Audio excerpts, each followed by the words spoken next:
میں مبلغ بنوں سنتوں کا،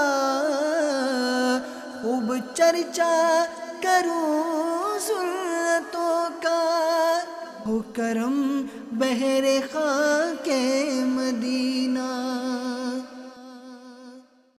الحمدللہ رب العالمین والصلاة والسلام علی سید المرسلین، اما بعد فاعوذ باللہ من الشیطان الرجیم، بسم اللہ الرحمن الرحیم۔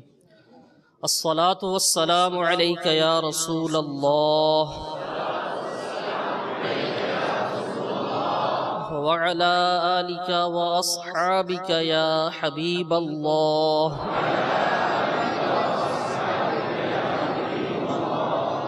الصلاة والسلام علیک یا نبی اللہ وعلی آلک واصحابک یا نور اللہ۔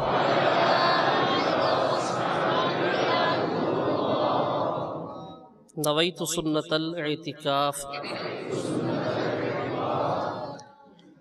میٹھے میٹھے اسلامی بھائیوں اور مدنی چینل کے ناظرین، حضور نبی کریم نور کے پیکر، تمام نبیوں کے سرور صلی اللہ تعالی علیہ وآلہ وسلم نے ارشاد فرمایا، جس نے مجھ پر 100 بار درود پاک پڑھا، اللہ تعالیٰ اس کی دونوں آنکھوں کے درمیان لکھ دیتا ہے کہ یہ نفاق اور جہنم کی آگ سے آزاد ہے، اور اسے بروز قیامت شہداء کے ساتھ رکھے گا۔ صلو علی الحبیب صلی اللہ تعالی علی محمد وعلی آلہ وصحبہ وسلم۔ میٹھے میٹھے اسلامی بھائیوں، آئیے ہم کچھ اچھی نیتیں کر لیتے ہیں۔ نیت کر لیجئے کہ انشاءاللہ عز و جل اللہ تعالیٰ کی رضا کے حصول کے لیے، حصول ثواب کے لیے پوری توجہ کے ساتھ بیان سنیں گے، علم دین سیکھیں گے، انشاءاللہ عز و جل اس پر عمل بھی کریں گے، اور نیکی کی دعوت عام کرنے کی نیت سے انشاءاللہ عز و جل ان مدنی پھولوں کو دوسرے اسلامی بھائیوں تک بھی پہنچائیں گے۔ صلو علی الحبیب صلی اللہ تعالی علی محمد وعلی آلہ وصحبہ وسلم۔ میٹھے میٹھے اسلامی بھائیوں اور مدنی چینل کے ناظرین، نبی پاک صلی اللہ علیہ وسلم کی بڑی شہزادی حضرت سیدہ زینب رضی اللہ تعالی عنہ، یہ پیارے آقا صلی اللہ علیہ وسلم کے اعلان نبوت سے پہلے ہی ان کا نکاح بھی ہو گیا تھا۔ جب ابو العاص رضی اللہ تعالیٰ عنہ یہ رہائی پا کر واپس آئے تو انہوں نے جو شرط طے ہوئی تھی کہ ان کو بھیج دیں گے سیدہ زینب رضی اللہ تعالیٰ عنہ کو، تو انہوں نے اس شرط کے مطابق جب ان کے روانگی کا انتظام کیا تو سیدہ زینب رضی اللہ تعالیٰ عنہ مکہ مکرمہ سے روانہ ہوئی۔ کفار قریش نے ان کا راستہ روک لیا، یہاں تک کہ ایک بد نصیب ظالم حبار بن اسود، اس نے حضرت سیدہ زینب رضی اللہ تعالیٰ عنہ کو نیزے سے ڈرایا، اس طرح ڈرایا کہ آپ اونٹ کی پشت سے زمین پر تشریف لے آئیں، اونٹ سے گری زمین پر، اور یہ چوٹ اتنی شدید تھی کہ آپ اس وقت حاملہ تھیں، تو آپ کا وہ حمل بھی ضائع ہو گیا۔ ابو العاص کے بھائی کنانا وہ ساتھ تھے، ان کو ساتھ بھیجا تھا ابو العاص رضی اللہ تعالیٰ عنہ نے کہ ان کو مدینے تک پہنچا کے آؤ۔ اس پر کنانا نے پھر ان کی حفاظت کا کچھ وہ سامان کیا، اور پھر وہ جو روکنے کے لیے آئے تھے وہ ہٹ گئے، اور حضرت سیدہ زینب رضی اللہ تعالیٰ عنہ مدینہ طیبہ پہنچ گئیں۔ یہ جو دردناک مصیبت ان کے ساتھ پیش آئی، اسی لیے حضور صلی اللہ علیہ وسلم نے ان کے فضائل بیان کرتے ہوئے ارشاد فرمایا، میری بیٹیوں میں یہ بہت زیادہ فضیلت والی ہے۔ کیوں؟ کہ اس نے میری طرف آنے میں، میری طرف ہجرت کرنے میں بہت بڑی مصیبت اٹھائی۔ حضرت ابو العاص رضی اللہ تعالیٰ عنہ بھی یہ بعد میں مسلمان ہو گئے، اور یہ مکہ پاک سے ہجرت کر کے مدینہ طیبہ آ گئے، اور یہ دونوں پھر اکٹھے رہنے لگے۔ سن 8 ہجری میں حضرت سیدہ زینب رضی اللہ تعالیٰ عنہ کا وصال ہوا، اور حضرت ام ایمن اور حضرت سیدہ سودا اور حضرت سیدہ ام سلمہ رضی اللہ تعالی عنہ نے ان کو غسل دیا۔ حضور صلی اللہ علیہ وسلم نے ان کے کفن کے لیے اپنا تہبند عطا فرمایا، اور نبی پاک صلی اللہ علیہ وسلم نے اپنی لاڈلی شہزادی کو اپنے ہاتھوں سے قبر میں اتارا۔ حضرت سیدہ زینب رضی اللہ تعالیٰ عنہ کی اولاد میں ایک بیٹا تھا جن کا نام تھا علی رضی اللہ تعالیٰ عنہ، اور ایک ان کی شہزادی تھی، ایک شہزادہ جس کا نام علی رضی اللہ تعالیٰ عنہ، اور ایک شہزادی تھی امامہ۔ علی کے بارے میں رضی اللہ تعالیٰ عنہ ایک روایت یہ ہے کہ یہ بلوغ سے پہلے ہی انتقال کر گئے، بالغ ہونے سے پہلے ان کا وصال ہو گیا، لیکن ایک روایت یہ بھی ہے کہ جنگ یرموک میں انہوں نے جام شہادت نوش فرمایا۔ ہمارے پیارے آقا صلی اللہ علیہ وسلم کے یہ نواسے ہیں۔ اور حضرت سیدہ امامہ رضی اللہ تعالیٰ عنہ جو نواسی ہیں، حضرت سیدہ زینب کی شہزادی، ان کے حوالے سے تو بہت سی روایات بھی ہیں۔ ہمارے پیارے آقا صلی اللہ تعالیٰ علیہ وسلم کو سیدہ امامہ رضی اللہ تعالیٰ عنہ سے بہت محبت تھی۔ ایک روایت ہے کہ ایک بار نجاشی جو حبشہ کے بادشاہ تھے، مسلمان ہو گئے تھے رضی اللہ تعالیٰ عنہ، تو انہوں نے نبی پاک صلی اللہ علیہ وسلم کی بارگاہ میں تحفے کے طور پر ایک حلہ بھیجا، لباس، اور ساتھ ایک سونے کی انگوٹھی بھیجی۔ اس کا نگینہ بھی بڑا قیمتی تھا۔ حضور پاک صلی اللہ علیہ وسلم نے یہ انگوٹھی حضرت امامہ رضی اللہ تعالیٰ عنہ کو عطا فرمائی۔ ایک مرتبہ کسی نے بہت خوبصورت سونے کا ہار بھیجا، اس کی خوبصورتی ایسی تھی کہ جس نے دیکھا اس نے چاہا کہ میں اس کو حاصل کر لوں۔ ویسے بھی ہمارے یہاں آج کل خواتین کو زیور سے بہت شغف ہوتا ہے، جو بھی یعنی اس کو دیکھتا اس ہار کی خوبصورتی اور اٹریکشن اس میں ایسی تھی کہ جو دیکھتا وہ اس کی خواہش ہوتی کہ یہ مجھے ملے۔ نبی پاک صلی اللہ علیہ وسلم نے امہات المومنین رضی اللہ تعالی عنہن سے ارشاد فرمایا کہ یہ ہار میں اس کو دوں گا جو میرے گھر میں مجھے سب سے زیادہ محبوب ہے۔ ازواج مطہرات نے آپس میں خیال کیا کہ یہ ہار سیدہ عائشہ صدیقہ رضی اللہ تعالی عنہا کو عطا ہوگا، مگر جب اس ہار کے دینے کی باری آئی تو حضور صلی اللہ علیہ وسلم نے اپنی نواسی حضرت سیدہ امامہ رضی اللہ تعالی عنہا کو قریب بلایا اور وہ ہار ان کے گلے میں ڈال دیا۔ یہ ابھی بالکل چھوٹی تھی۔ ایک اور روایت بھی ہے کہ اللہ تبارک و تعالیٰ کے محبوب صلی اللہ تعالیٰ علیہ وسلم ان سے بہت محبت فرماتے تھے۔ سیدنا ابو قتادہ رضی اللہ تعالیٰ عنہ روایت کرتے ہیں کہ اللہ عز و جل کے محبوب دانائے غیوب صلی اللہ علیہ وسلم ہمارے پاس تشریف لائے، بخاری شریف کی یہ حدیث ہے، ہمارے پاس تشریف لائے، آپ صلی اللہ علیہ وسلم اپنی نواسی امامہ بنت ابو العاص رضی اللہ تعالی عنہا کو اپنے کندھے پر اٹھائے ہوئے تھے۔ جب نماز پڑھانے لگے تو رکوع میں جاتے وقت انہیں اتار دیتے، رکوع اور سجدے میں یعنی رکوع میں جاتے وقت انہیں اتار دیتے، اور جب کھڑے ہوتے حالت قیام میں ان کو دوبارہ اٹھا لیتے۔ اس طرح نماز ادا فرمائی۔ صلو علی الحبیب صلی اللہ تعالی علی محمد وعلی آلہ وصحبہ وسلم۔ میٹھے میٹھے اسلامی بھائی اور مدنی چینل کے ناظرین، یہ جو روایات آپ نے سنی، حضرت سیدہ زینب رضی اللہ تعالی عنہ کا ذکر خیر سنا، ان کی شہزادی امامہ رضی اللہ تعالی عنہ کا ذکر خیر سنا۔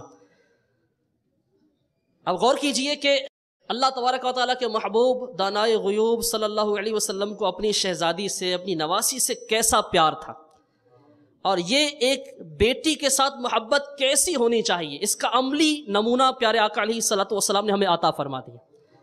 اور یہ اس وقت نمونہ عطا فرمایا جب حالات کیسے تھے۔ اعلان نبوت جب پیارے آقا علیہ الصلوۃ والسلام نے اعلان نبوت فرمایا، اس سے پہلے کے حالات ایسے ہیں کہ اگر بیان کیے جائیں تو ہاتھ کانوں تک بے اختیار اٹھ جائیں، یعنی ایسے ہوش ربا حالات ہیں بالخصوص بیٹیوں کے لیے۔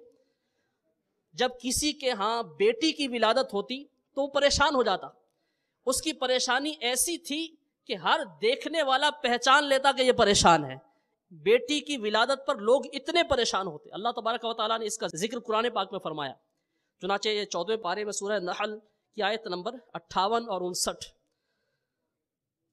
اللہ تبارک و تعالیٰ ارشاد فرماتا ہے، ترجمہ کنز الایمان، جب ان میں کسی کو بیٹی ہونے کی خوشخبری دی جاتی ہے، حقیقت میں تو خوشخبری ہے، جب ان میں کسی کو بیٹی ہونے کی خوشخبری دی جاتی ہے دن بھر اس کا منہ کالا رہتا ہے اور وہ غصہ کھاتا ہے، لوگوں سے چھپتا پھرتا ہے، اس بشارت کی برائی کے سبب کیا اسے ذلت کے ساتھ رکھے گا یا اسے مٹی میں دبا دے گا؟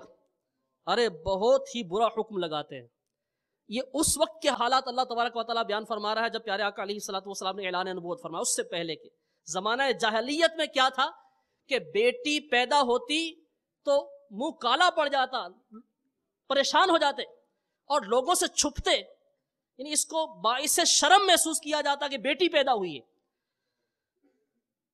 اور پھر کیا کہ یا تو اس کو ساری زندگی ذلت کی، یعنی زندگی اس کی ہوتی اس کی بیٹی کی، یا پھر اس کو زندہ درگور کر دیا جاتا، زندہ اس کو دفن کر دیا جاتا۔ یہاں تک کہ ایک شخص کئی بیٹیوں کو زندہ درگور کرتا، ایک شخص کئی بیٹیوں کو زندہ دفن کر دیتا۔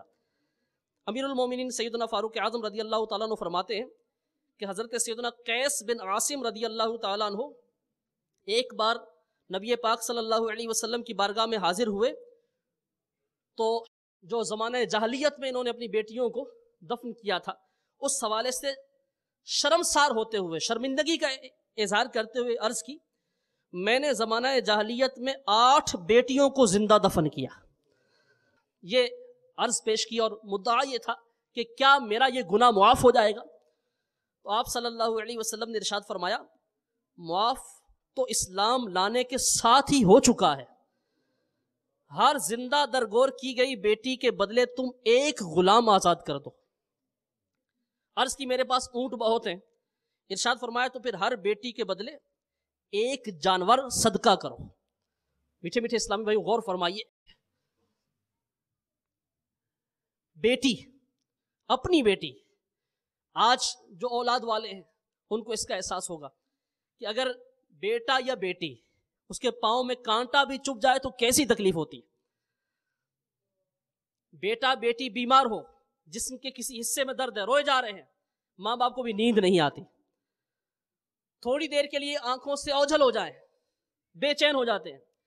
لیکن وہ معاشرہ کیسا معاشرہ تھا، وہ بھی یعنی باپ ہی تھے، لیکن آخر ان کے اندر دل تھا، کیا تھا کہ وہ اپنے ہاتھوں سے اپنی بیٹیوں کو دفن کرتے تھے،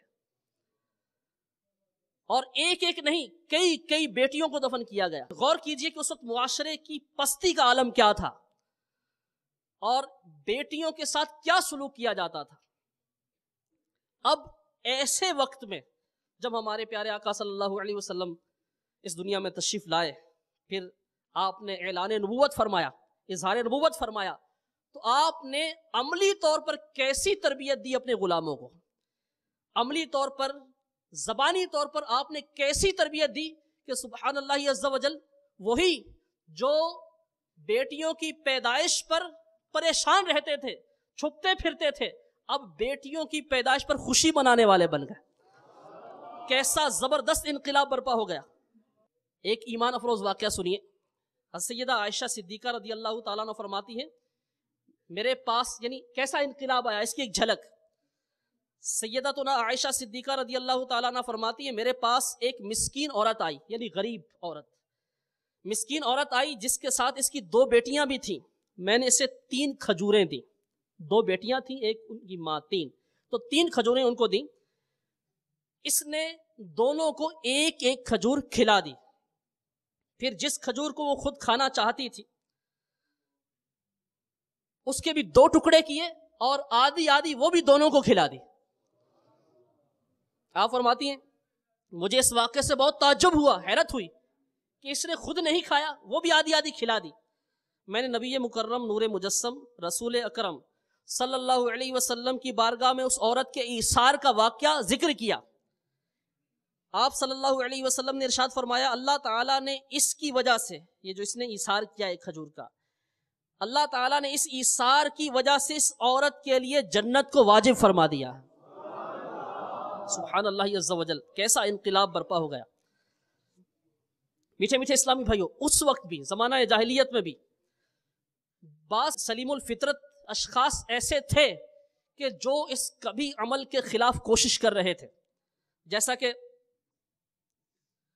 سیدنا سعید بن زید رضی اللہ تعالیٰ عنہ کے والد زید بن عمر، یہ سیدنا فاروق اعظم رضی اللہ تعالیٰ عنہ کے چچا زاد بھائی ہیں.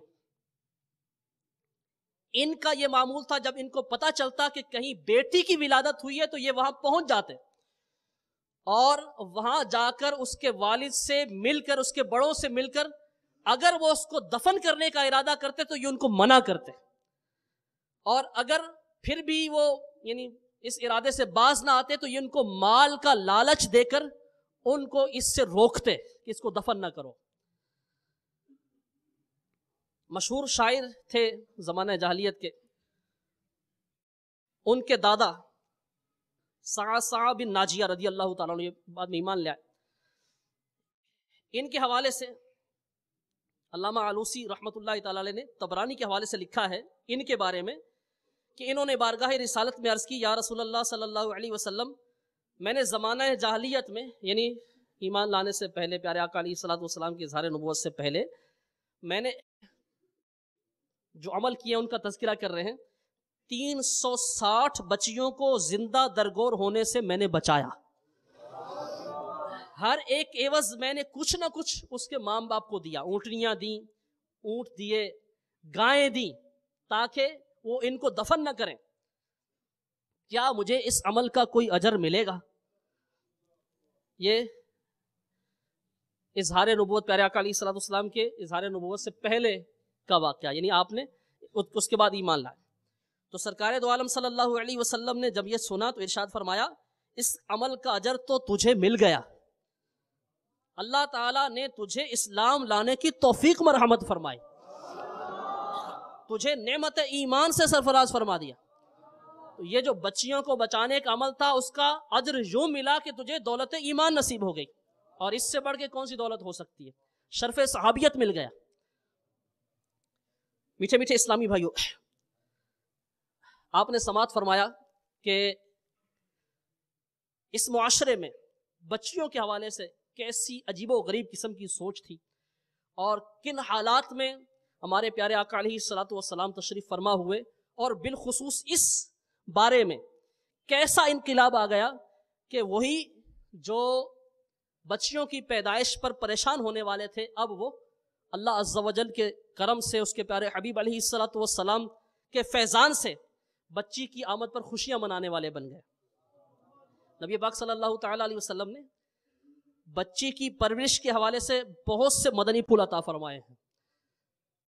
اس کے فضائل ارشاد فرمائے ہیں کہ اگر کوئی اپنی بیٹیوں کی اچھے انداز سے پرورش کرتا ہے، اپنی بہنوں کی دیکھ بھال کرتا ہے، تو اللہ تبارک و تعالیٰ کے ہاں اس کا کتنا بڑا اجر ہے. چنانچہ یہ روایت ہے، سیدنا نبیت رضی اللہ تعالیٰ عنہ روایت کرتے ہیں، حضور پاک صاحب الاولاق سیاح افلاق صلی اللہ علیہ وسلم ارشاد فرماتے ہیں، جب کسی کے ہاں لڑکی پیدا ہوتی ہے، اللہ تعالیٰ اس کے گھر فرشتوں کو بھیجتا ہے جو آ کر کہتے ہیں، اے گھر والو تم پر سلامتی ہو. پھر فرشتے اس بچی کو اپنے پروں کے سائے میں لے لیتے ہیں اور اس کے سر پر ہاتھ پھیرتے ہوئے کہتے ہیں، یہ ایک ناتواں اور کمزور جان ہے جو ایک ناتواں سے پیدا ہوئی ہے. جو شخص اس ناتواں جان کی پرورش کی ذمہ داری لے گا تو قیامت تک اللہ تبارک و تعالیٰ کی مدد اس کے شامل حال رہے گی. انہی صحابی سے مروی ہے سیدنا نبی رضی اللہ تعالیٰ عنہ سے، شہنشاہ مدینہ صلی اللہ علیہ وسلم نے ارشاد فرمایا، بیٹیوں کو برا مت کہو، میں بھی بیٹیوں والا ہوں. بے شک بیٹیاں تو بہت محبت کرنے والیاں، غم گسار اور بہت زیادہ مہربان ہوتی ہیں. ہمارے پیارے آقا علیہ الصلوۃ والسلام بیٹی والے جو ہیں، بیٹیوں والے، ان کی تسلی کے لیے ارشاد فرما رہے ہیں. واقعی بیٹیاں جو ہیں یہ بیٹوں کی نسبت زیادہ ہمدردی کرنے والیاں ہوتی ہیں. آج کل ہمارے معاشرے میں بھی بدقسمتی سے بعض اوقات معاشرے کے اثرات کی وجہ سے یا علم دین سے دوری کی وجہ سے بیٹی کی ولادت پر بعض گھروں میں وہ پریشانی دیکھنے میں آتی ہے. بعض معاشروں میں اس کا اثر زیادہ ہوتا ہے، لیکن جہاں الحمدللہ عز و جل اسلامی ماحول ہوتا ہے، دعوت اسلامی کے مدنی ماحول کی برکتیں ہوتی ہیں، وہاں ایسا نہیں ہوتا. لیکن اس کے علاوہ معاشرے میں اب بھی ایسا ہے کہ بیٹی کی ولادت پر بعض لوگ پریشان ہو جاتے ہیں، اور اگر ایک بیٹی تھی اب دوسری بھی بیٹی ہو گئی تو اب اور زیادہ پریشانی ہوتی ہے، 3 بیٹیاں ہو گئی تو اور زیادہ پریشان. یہاں تک کہ اگر کوئی ایسی یعنی خاتون ہے، ایسی عورت ہے کہ جس کی فقط بیٹیاں ہی ہیں، تو اس کو پھر سسرال کی طرف سے اور رشتہ داروں کی طرف سے تنگ بھی کیا جاتا ہے کہ اس کا بیٹا نہیں ہے. تو بیٹا ہونا یہ بھی اللہ تبارک و تعالیٰ کا کرم ہے، نعمت ہے. لیکن اگر فقط بیٹیاں ہی ہیں تو تب بھی کوئی پریشانی کی بات نہیں ہے. اسی طرح ہر ایک کی تقریباً خواہش ہوتی ہے، اولاد کی تو سبھی کی خواہش ہوتی ہے، لیکن ایک خواہش ساتھ اضافی یہ ہوتی ہے کہ پہلی جو اولاد ہے وہ بیٹا ہو، اور اگر پہلی بیٹی ہو تو اس پر قدر کم خوشی ہوتی ہے، اگر بیٹا ہو تو زیادہ خوشی ہوتی ہے. لیکن سبحان اللہ عز و جل، ہمارے پیارے پیارے آقا صلی اللہ علیہ وسلم کی بارگاہ میں پہلے بیٹی حاضر ہوئی، سیدہ زینب رضی اللہ تعالیٰ عنہ. تو ایسوں کے لیے جن کی بڑی بیٹی ہے، پہلے بیٹی آئی، ان کی تسلی کے لیے یہ کافی ہے کہ ہمارے پیارے آقا صلی اللہ علیہ وسلم کی بارگاہ میں بھی پہلے بیٹی حاضر ہوئی تھی، پہلے شہزادی حاضر ہوئی ہیں، حضرت سیدہ زینب رضی اللہ تعالیٰ عنہ، جن کا آج آپ نے ذکر خیر سنا. تو بیٹی کی ولادت یہ کوئی پریشانی کی بات نہیں ہے. الحمدللہ عز و جل، دین اسلام نے تو بیٹیوں کو بہت عزت دی ہے، اور بیٹیوں کی پرورش پر اللہ تبارک و تعالیٰ کی ہاں زبردست اجر و ثواب ہے، جیسا کہ ابھی آپ نے روایت سنی. ایک اور روایت سنیے، سیدنا ابن عباس رضی اللہ تعالیٰ عنہما یہ روایت کرتے ہیں، نبی کریم صلی اللہ علیہ وسلم کا فرمان عظمت نشان ہے، جس کے ہاں بیٹی پیدا ہو وہ اس سے ایذا دے، نہ ہی برا جانے، نہ بیٹے کو بیٹی پر فضیلت دے، تو اللہ تعالیٰ اس شخص کو جنت میں داخل فرمائے گا. سبحان اللہ عز و جل، جنت میں داخلے کا یوں کہہ لیجیے آسان نسخہ آ گیا. بیٹی پیدا ہو، اسے ایذا نہ دے، نہ ہی اسے برا جانے، نہ بیٹے کو بیٹی پر فضیلت دے، اور اگر وہ ایسا کرے تو اللہ تبارک و تعالیٰ ایسے شخص کو جنت میں داخل فرمائے گا. جس کی بیٹیاں زیادہ ہوں ان کی تسلی کے لیے سیدنا ابو ہریرہ رضی اللہ تعالیٰ عنہ روایت کرتے ہیں، رحمت عالم صلی اللہ علیہ وسلم نے ارشاد فرمایا، جس کی 3 بیٹیاں ہوں اور وہ ان کا خیال رکھے، ان کو اچھی رہائش دے، ان کی کفالت کرے، تو اس کے لیے جنت واجب ہو جاتی ہے. عرض کی گئی اگر 2 ہوں تو، ارشاد فرمایا 2 ہوں تب بھی. عرض کی گئی اگر 1 ہو تو، ارشاد فرمایا 1 ہو تب بھی. سبحان اللہ عز و جل، بیٹیوں والے خوش نصیب ہیں، بیٹوں والے بھی خوش نصیب ہیں، لیکن بیٹیوں والے زیادہ خوش نصیب ہیں کہ ان کی کفالت پر اتنے اجر و ثواب کا بیان ہو رہا ہے. 3 بیٹیاں ہوں، جب بھی ارشاد فرمایا کہ ان کو اگر اچھی رہائش دے، اچھی طرح ان کی پرورش کرے، کفالت کرے، تو اللہ تبارک و تعالیٰ اس کے لیے جنت واجب فرما دیتا ہے. 2 کے لیے عرض کی گئی، ارشاد فرمایا 2 والے کے لیے بھی یہی ہے، اور 1 کے لیے بھی یہی ارشاد فرمایا. ہمارے معاشرے میں جو یہ بیٹیوں کے حوالے سے 1 سے زائد بیٹیاں ہوں اور بیٹا نہ ہو، کچھ وہ پریشانی ہوتی ہے. اس میں ایک سبب یہ بھی ہوتا ہے جو ذہن میں ہوتا ہے کہ بیٹے کماتے ہیں، والد ہاتھ بٹاتے ہیں، کچھ نہ کچھ یہ وہ سمجھ لیں متبادل ہو جاتا ہے. لیکن بیٹیاں عموماً وہ یہ سمجھا جاتا کہ یہ بوجھ ہی ہیں. میٹھے میٹھے اسلامی بھائی، ایسا نہیں ہے. اگر آپ حقیقت میں اپنے معاشرے کو ہی دیکھ لیں تو ایک بہت بڑی تعداد ایسی ہے بیٹوں کی جو کماتے کم ہیں اور والد کی کمائی کو ضائع زیادہ کرتے ہیں. اور اگر کوئی کماتا بھی ہے تو اس کی کمائی سے فی زمانہ اگر آپ دیکھیں تو اس کی کمائی سے ماں باپ فائدہ کم ہی اٹھاتے ہیں. جبکہ بیٹیاں اگرچہ نہیں کماتی، لیکن بیٹیوں کے پاس جو ہے، جو ان کی ہمت ہے، جو ان کی طاقت ہے، وہ اس ہمت اور طاقت کو والدین کی خدمت ہی کے لیے استعمال کرتی ہے. اگر یہ ذہن ہے کہ بیٹے ہاتھ بٹائیں گے اور بیٹی جو ہے فقط بوجھ ہی ہے، تو ایسی بات نہیں ہے. دوسرا ایک ذہن یہ بھی ہوتا ہے کہ وارث کے حوالے سے یہ ذہن ہوتا ہے کہ بیٹی وارث نہیں ہے اور بیٹا وارث ہے. دین اسلام نے بیٹی کو بھی وراثت میں حق دیا ہے. وہ معاشرہ جس میں بیٹی کو زندہ دفن کیا جاتا تھا، سبحان اللہ عز و جل، اس معاشرے میں کیسا انقلاب آیا کہ اس کو وراثت میں حقدار قرار دے دیا گیا بیٹی کو. مگر بدقسمتی سے ہمارے معاشرے میں جہیز پر تو لاکھوں لاکھ خرچ کیا جاتا ہے، جو بیٹی کا اصل حق ہے یعنی وراثت، اس میں سے بیٹی کو حصہ نہیں دیا جاتا. بڑے بڑے مذہبی لوگ بھی اس چیز کی وہ رعایت نہیں کرتے، اس طرف توجہ نہیں ہوتی. اور اگر بیٹی اپنے حق کا مطالبہ کرے تو اس کو معیوب سمجھا جاتا ہے. تو بیٹی کو وراثت میں حق یہ دین اسلام نے دیا ہے، اس کو کوئی ختم نہیں کر سکتا. میٹھے میٹھے اسلامی بھائیوں اور مدنی چینل کے ناظرین، الحمدللہ عز و جل دین اسلام بہت پیارا دین ہے۔ دین اسلام نے فقط یہ نہیں ہے کہ ہمیں نماز روزے کا طریقہ بتایا، دین اسلام نے ہمیں عبادات کے فضائل بھی بتائے، عبادت کا طریقہ بھی بتایا، اور ساتھ ساتھ جو معاملات ہیں ہمارے، ہمیں اس دنیا میں کیسے رہنا ہے، کس کا کتنا حق ہے، میراث کے کیا مسائل ہیں، دین اسلام نے ہمیں یہ بھی سکھایا ہے۔ اور اللہ تبارک و تعالیٰ نے یہ قرآن پاک میں ارشاد فرمایا ادخلوا فی السلم کافہ، دین اسلام میں پورے کے پورے داخل ہو جاؤ۔ تو ہمیں نمازیں بھی پڑھنی ہے، 5 وقتہ نماز جو فرض ہے یہ بھی ادا کرنی ہے، جماعت کے ساتھ ادا کرنی ہے، ہمیں جو دیگر شریعت کے احکام ہیں ان کی بھی پیروی کرنی ہے، اور ساتھ ساتھ جو یہ میراث کے اور اس طرح کے دیگر احکام ہم پر نافذ ہوتے ہیں معاشرت کے حوالے سے یا معاملات کے حوالے سے، ہمیں ان کی بھی پابندی لازم ہے۔ تو نیت کر لیجئے کہ انشاءاللہ عز و جل ہم اپنی بہنوں کا، اپنی بیٹیوں کا پورا حق ادا کریں گے انشاءاللہ عز و جل، ان کے ساتھ حسن سلوک کریں گے انشاءاللہ۔ تو تربیت کے حوالے سے تو حسن سلوک کا ذہن بن جاتا ہے، لیکن میراث کے حوالے سے اتنا آسانی سے بنتا نہیں ہے، لیکن ہمیں بنانا ہے کیونکہ یہ اللہ کا حکم ہے عز و جل اور اس کے رسول صلی اللہ علیہ وسلم کا حکم ہے۔ انشاءاللہ ہمیں اپنی بیٹیوں کو، اپنی بہنوں کو میراث میں سے حصہ دینا ہے انشاءاللہ۔ صلو علی الحبیب صلی اللہ تعالی علی محمد وعلی آلہ وصحبہ وسلم۔ تو آپ نے سماعت فرمایا کہ کس طرح بیٹیوں کی پرورش پر اجر و ثواب کے وعدے ہیں۔ اس میں ایک تذکرہ یہ آیا ایک روایت میں کہ وہ بیٹے کو بیٹی پر فوقیت نہ دے، اس حوالے سے بھی ایک روایت سماعت فرما لیجیے۔ شہنشاہ مدینہ قرار قلب و سینہ صلی اللہ علیہ وسلم کا فرمان عظمت نشان ہے، بے شک اللہ تعالیٰ پسند کرتا ہے کہ تم اپنی اولاد کے درمیان برابری کا سلوک کرو۔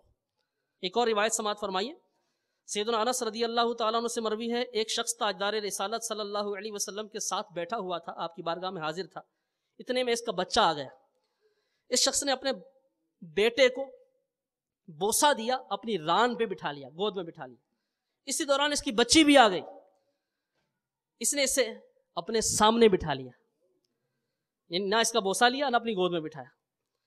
تو سرکار مدینہ صلی اللہ علیہ وسلم نے ارشاد فرمایا تم نے ان دونوں کے بیچ برابری کیوں نہیں کی؟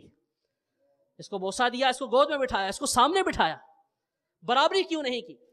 تو اس انداز سے ہمیں اپنی اولاد میں سب کو برابر رکھنا ہے، بیٹے کو بیٹی پر کوئی فوقیت نہیں دینی، بلکہ سیدی اعلیٰ رضی اللہ تعالیٰ عنہ نے ایک استفتاء کے جواب میں، ایک سوال کے جواب میں اولاد کے حقوق بیان فرمائے، اور بچی کے حق گنتی کرتے ہوئے ساتھ یہ بھی ارشاد فرمایا کہ جب بھی کوئی چیز دے تو کانٹے کی تول سب کو برابر دے، لیکن پہلے بچی کو دے اور پھر بچے کو دے، کیونکہ بچیوں کے دل نازک ہوتے ہیں۔ ارشاد فرمایا اس لیے دے برابر، لیکن پہلے کس کو دے؟ بیٹی کو دے۔ سبحان اللہ عز و جل، کیسی پیاری تعلیمات ہیں دین اسلام کی۔ آئیے ہم سب جو اسلامی بھائی یہاں موجود ہیں، یہ بھی مدنی چینل کے ناظرین بھی نیت کر لیں کہ ہم سب کے سب دعوت اسلامی کے مدنی ماحول سے وابستہ ہو جائیں انشاءاللہ عز و جل۔ دعوت اسلامی کے مدنی ماحول سے وابستہ ہوں گے، نہ صرف دین اسلام کے یہ پیارے پیارے احکامات، زندگی گزارنے کے انداز سیکھنے کو ملیں گے، بلکہ انشاءاللہ عز و جل اچھے ماحول کی برکت سے، دعوت اسلامی کے مدنی ماحول کی برکت سے انشاءاللہ عملی طور پر ان چیزوں کو اپنانے کا موقع بھی ملے گا الحمدللہ عز و جل۔ دعوت اسلامی کے مدنی ماحول کی برکت سے وہ اسلامی بھائی جو پہلے اولاد پر اس انداز سے شفقت نہیں کرتے تھے، بیٹی کے حوالے سے ایسی محبت کا ذہن نہیں تھا، اسی طرح اولاد اپنے ماں باپ کی قدر نہیں کرتی تھی، جب دعوت اسلامی کے مدنی ماحول سے وابستہ ہوئے الحمدللہ عز و جل، ہفتہ وار اجتماعات میں شرکت کی، مدنی قافلوں کے مسافر بنے، اسلامی بہنوں نے جو اسلامی بہنوں کے باپردہ اجتماعات ہوتے ہیں وہاں شرکت کی، تو اس طرح دعوت اسلامی کے مدنی ماحول سے وابستہ ہونے کی برکت سے، ہفتہ وار اجتماع میں آنے کی برکت سے، مدنی قافلوں میں سفر کرنے کی برکت سے، جب ان کو پتہ چلا کہ ماں باپ کی کیا اہمیت ہے، کیا عظمت ہے، ان کی فرمانبرداری کیوں کرنی ضروری ہے، اسی طرح جب ماں باپ کو پتہ چلا کہ اولاد کی پرورش کس طرح سے کرنی ہے، بیٹیوں کی عظمت و اہمیت جب پتہ چلی، تو الحمدللہ عز و جل وہ جو پہلے اپنے ماں باپ کے نافرمان تھے، آج الحمدللہ نہ صرف اپنے ماں باپ کے فرمانبردار ہیں، بلکہ دوسروں کو فرمانبردار بنانے کی کوشش میں لگے ہوئے۔ وہ جو پہلے اپنی اولاد پر شفقت نہیں کرتے تھے، آج الحمدللہ عز و جل وہ اولاد پر شفیق ہیں۔ وہ جو پہلے خود بھی شاید نماز نہیں پڑھتے ہوں گے، آج الحمدللہ عز و جل دعوت اسلامی کے مدنی ماحول کی برکت سے انہیں امامت کا مصلی مل گیا ہے۔ جو شاید بمشکل جمعے کی نماز پڑھتے ہوں گے، آج الحمدللہ دعوت اسلامی کے مدنی قافلوں میں سفر کرتے ہیں، تہجد کی نماز پڑھتے ہیں۔ تو سب کے سب اسلامی بھائی، اسلامی بہنیں دعوت اسلامی کے مدنی ماحول سے وابستہ ہو جائیے انشاءاللہ عز و جل۔ اگر آپ یعنی ابھی اولاد ہیں، ابھی آپ خود بیٹا بیٹی ہیں، تو آپ کو اپنے ماں باپ کے ساتھ کیسا برتاؤ کرنا ہے، ان کی فرمانبرداری کیسے کرنی ہے، نہ صرف اس کا پتہ چلے گا بلکہ انشاءاللہ عز و جل عملی تربیت بھی ہوگی۔ اگر آپ صاحب اولاد ہیں تو انشاءاللہ عز و جل اولاد کی تربیت کس طرح کرنی ہے انشاءاللہ یہ سیکھنے کا موقع ملے گا۔ آج الحمدللہ عز و جل آپ نے سماعت فرمایا کہ بیٹی کی کس قدر اہمیت ہے اور یہ کتنی بڑی نعمت ہے اللہ تعالیٰ کی۔ آج اگر ہم اس بیٹی کی نعمت کی قدر کرنے میں کامیاب ہو جائیں، ان کی اچھے انداز سے پرورش کریں، ان کے ساتھ حسن سلوک کریں، تو یہ بیٹیاں انشاءاللہ عز و جل قیامت والے دن ہماری بخشش کا ذریعہ بنیں گی انشاءاللہ۔ تو بیٹی کے حقوق فقط اس وقت تک نہیں ہے جب تک وہ غیر شادی شدہ ہو۔ غیر شادی شدہ ہے، ہمارے گھر میں ہے، تب بھی اس کے حقوق ہیں۔ جب اس کی شادی ہو گئی اور وہ اب اپنے گھر میں چلی گئی، یہ گھر بھی اسی کا ہے، لیکن جس طرح ہمارے معاشرے میں کہا جاتا کہ اپنے گھر والی ہو گئی، اب اگر وہ اپنے میاں کے ساتھ چلی گئی، اپنے گھر والی ہو گئی، تو اب بھی اس کے حق باقی ہیں۔ ایسا نہیں ہے کہ اب اس کا حال چال پوچھنا ہم چھوڑ دیں، اس کی طرف جانا چھوڑ دیں۔ ہمارے پیارے پیارے آقا صلی اللہ تعالیٰ علیہ وسلم آپ سیدہ فاطمہ رضی اللہ تعالیٰ عنہا کے ہاں اکثر تشریف فرما ہوتے، ان کی طبیعت جا کے دریافت فرماتے، اور روایت میں کہ جب پیارے آقا علیہ الصلوۃ والسلام تشریف فرما ہوتے تو سیدہ رضی اللہ تعالیٰ عنہا دیکھ کر کھڑی ہو جاتی، آپ کا ہاتھ نبی پاک علیہ الصلوۃ والسلام دست مبارک اپنے ہاتھ میں لے لیتی، اس کو چومتی اور آپ صلی اللہ علیہ وسلم کو اپنی جگہ بٹھاتی۔ تو اگر بیٹی کی شادی ہو جائے تو تب بھی اس کا حق باقی ہے، اس کے احوال دریافت کرنے چاہیے، اس کا حال چال پوچھنا چاہیے، اس کی مدد کرنی چاہیے۔ اگر آپ کی بیٹی، آپ کا داماد وہ غریب ہے تو مالی مدد بھی آپ کو کرنی چاہیے، صرف ماں باپ کے لیے نہیں بلکہ بھائیوں کے لیے بھی ہے کہ وہ اپنی بہنوں کی خبر گیری رکھیں۔ عموماً ایسا ہوتا ہے کہ ماں باپ کو تو ظاہر ہے اولاد پیاری ہوتی ہے اور اپنی بچی کی خبر گیری کرتے ہی ہیں، کسی وجہ سے اگر نہ جا پائیں، وہ دوسرے شہر میں ہو، تب بھی کسی نہ کسی حوالے سے پوچھ گچھ کرتے رہتے ہیں۔ لیکن بھائیوں کی جب اپنی شادیاں ہو جاتی ہیں تو اکثر یہ ہوتا ہے کہ وہ اپنے بچوں میں ایسے الجھ جاتے ہیں، ان کے معاملات میں ایسے مستغرق ہو جاتے ہیں کہ وہ بہنوں کی خبر گیری تو دور کی بات ہے، اپنے ماں باپ کو بھی بھول جاتے ہیں۔ اور جب تک ماں باپ زندہ رہتے ہیں اس وقت تک پھر بھی کوئی نہ کوئی تعلق ہوتا ہے، بہنیں بھی آ جاتی ہیں، کوئی موقع ایسا ہوتا ہے اکٹھے ہو جاتے ہیں، اور پھر ماں باپ بھی کہتے ہیں کہ بہن کی پوچھ لو، بہن کی طبیعت کیسی ہے، کوئی خاص موقع ہوتا ہے تو اس کے لیے کوئی تحفہ وغیرہ بھی بھجوا دیا جاتا ہے۔ لیکن ماں باپ جب دنیا سے چلے جاتے ہیں نا، تو یہی بہن بھائی جو بچپن میں بالکل ایک دوسرے کے بغیر رہ نہیں سکتے تھے، بالخصوص بہنیں، بھائی اگر کہیں جاتا تھا تو بہن رات کو سوتی نہیں تھی۔ جب پہلی بار وہ اپنے شہر سے باہر گیا تھا تو سب سے زیادہ اس کو مس کیا ہوگا، ماں باپ تو کرتے ہی ہیں لیکن بھائیوں نے شاید نہیں کیا ہوگا، اس کی بہن نے اس کو مس کیا ہوگا۔ اور جب بھائی پر کوئی مصیبت آئی تو بہن لازمی روئی ہوگی، یعنی بہن کی ایسی محبت ہوتی ہے بھائیوں کے ساتھ۔ لیکن جب ماں باپ دنیا سے چلے جاتے ہیں تو بہنیں اگرچہ ان کے دل میں محبت سب کچھ باقی ہوتا ہے، لیکن اب وہ اپنے شوہر کے ماتحت ہیں، وہ اس طرح سے نہیں کر سکتی، پوچھ گچھ نہیں کر سکتی، آ نہیں سکتی، ظاہر ہے وہ اپنے شوہر کی اجازت کے بغیر کچھ نہیں کر پائیں گی۔ لیکن یہ تو خود گھر کے حاکم ہیں، دین اسلام نے گھر کا نظام چلانے کے لیے مرد کو حاکم بنایا ہے۔ کوئی بھی ادارہ ہو، کوئی بھی انسٹیٹیوٹ ہو، کہیں بھی کوئی نہ کوئی بڑا ہوتا ہے، تو گھر کا جو ادارہ ہے اس میں بڑا جو ہے وہ مرد ہے، تو اب مرد کا حکم نافذ ہوگا۔ اب چونکہ یہ خود بڑے ہیں لیکن یہ اپنی بیوی کی محبت میں، اپنے بچوں کی محبت میں اپنی سگی بہن کو بھول جاتے ہیں۔ آپ بھی غور کیجئے، بالخصوص وہ جو شادی شدہ ہیں اور ان کی بہنیں اپنے اپنے گھروں میں ہیں، کتنا کتنا عرصہ بیت جاتا ہوگا، وہ جو ایک دوسرے کے لیے کے بغیر پل بھی نہیں گزارا کرتے تھے، کتنا کتنا عرصہ گزر جاتا ہوگا۔ آج اس بہن کی شکل آپ نے دیکھے ہوئے کئی مہینے ہو گئے ہوں گے۔ آپ کا بچہ دوسرے شہر جائے تو آپ پل بل کی خبر رکھتے ہوں گے، بیٹا کہاں پہنچے، کیا کیفیت ہے، کوئی پریشانی تو نہیں ہوئی، کھانا کھا لیا۔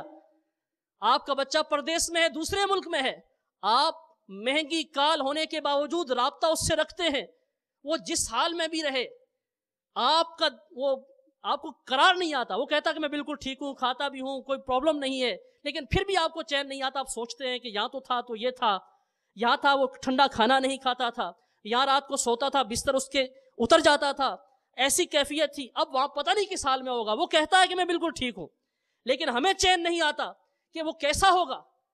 تو یہ ہماری محبت اپنی اولاد کے ساتھ ہونی چاہیے. لیکن میٹھے میٹھے اسلامی بھائیوں, ہماری بہنیں, ہمارے بھائی, وہ بھی تو ہماری محبت کے مستحق ہیں. ہم نے کبھی سوچا کہ ہماری بہن کس حال میں ہوگی؟ جب ہم اکٹھے تھے بچپن میں تو ایسا ہوتا ہے کہ ہمارے ساتھ بھی ہوا ہوگا کہ بہن جو ہے وہ اپنے بھائیوں کے لیے کھانا تیار کرتی ہے, ان کے کپڑے استری کرتی ہے. ہم کھانا کھا کے برتن چھوڑ کے چلے جاتے ہیں, وہ ہمارے برتن سمیٹتی ہے. ہم سونے کے بعد بستر چھوڑ کے چلے جاتے ہیں, وہ لحاف سمیٹتی ہے. ہم گھر میں ہر چیز ادھر ادھر پھینک کے چلے جاتے ہیں, وہ چیزیں سمیٹتی ہے, صفائی کرتی ہے. اس نے ہمارے ساتھ کیا کچھ نہیں کیا ہوگا. بالخصوص اگر گھر میں بہن بڑی ہو تو اس پر بہت زیادہ بوجھ ہوتا ہے. وہ باپ کا بھی ہاتھ بٹاتی ہے, ماں کا بھی ہاتھ بٹاتی ہے, اور بسا اوقات ایسا ہوتا ہے کہ اس نے ماں کی طرح اپنے چھوٹے بہن بھائیوں کی پرورش کی ہوتی ہے. لیکن کیسی ستم ظریفی ہے کہ ہم مادیت پرستی میں, دنیا کی محبت میں ایسے پڑے کہ ہم اپنی اسی شفیق بہن کی شفقتیں بھول گئے. اور آج اتنا عرصہ گزرنے کے بعد بھی ہم اپنے بچے سے روز روز کا پوچھتے ہیں کہ بیٹا کھانا کھایا نہیں کھایا, سوئے نہیں سوئے, طبیعت تو خراب نہیں ہے, موسم کیسا ہے. لیکن ہم نے اپنی بہن سے کئی مہینے ہو گئے پوچھا نہیں کہ اس کی کیفیت کیا ہے. تو میٹھے میٹھے اسلامی بھائیوں, جو دین اسلام نے ہمیں ایک درد دیا ہے, انسانیت کا درس دیا ہے, ہمیں اپنے رشتہ داروں کا درد دیا ہے, ماں باپ کی محبت اور ماں باپ کی شفقت, اس کے صلے میں ان کی فرما برداری کا ذہن دیا ہے. ماں باپ کو یہ یعنی ذہن دیا ہے, ماں باپ کی یہ تربیت فرمائی ہے کہ کس طرح اولاد پر شفقت رکھنی ہے, کس طرح ان کی پرورش کرنی ہے. پھر بہن بھائیوں کو ایک دوسرے کے حقوق سکھائے ہیں. میٹھے میٹھے اسلامی بھائیوں, اگر ہم چاہتے ہیں کہ ہم یہ پیارا پیارا جو ایک ماحول سننے میں یقیناً وہ ایک جذبات ابھر رہے ہوں گے اور وہ محبتیں پھر سے تازہ ہو رہی ہوں گی. آپ غور کیجئے, اگر وہی ماحول پھر سے بن جائے جو بچپن میں ہمارا ماحول تھا تو کتنا مزہ آئے گا. بالکل دل میں کسی قسم کی کوئی وہ کدورت نہیں ہے, کوئی نفرت نہیں ہے. آج تو ہمیں یہ شکوہ اپنی بہن سے کہ اس نے فلاں موقع پہ ہمیں بلایا نہیں تھا, یا ہمارے بیٹے کو اچھے انداز میں نہیں بلایا تھا, یا ہمارے دوسرے بھائی کے بچوں کو تحفے دیے تھے ہمیں نہیں دیے تھے. لیکن بچپن میں ایسی کوئی باتیں نہیں تھیں, لڑتے بھیڑتے تھے, پھر اکٹھے ہو جاتے تھے. اگر وہی محبتیں ہماری دوبارہ لوٹ آئیں تو کتنا مزہ آئے گا. بہرحال میٹھے میٹھے اسلامی بھائیوں, دین اسلام نے ہمیں یہ ایک زندگی گزارنے کا معاشرے میں ایک بہترین انداز دیا ہے. تو نیت کر لیجئے کہ انشاءاللہ عز و جل ہم دعوت اسلامی کے مدنی ماحول سے وابستہ رہیں گے. دعوت اسلامی کے مدنی ماحول میں سارے کے سارے اسلامی بھائی بھی آ جائیں, اسلامی بہنیں بھی آ جائیں. انشاءاللہ عز و جل وہ محبتیں پھر سے تازہ ہو جائیں گی انشاءاللہ. صلو علی الحبیب صلی اللہ تعالی علی محمد وعلی آلہ وصحبہ وسلم. میں مبلغ بنوں سنتوں کا, خوب چرچا کروں سنتوں کا, ہو کرم بہر خاک مدینہ.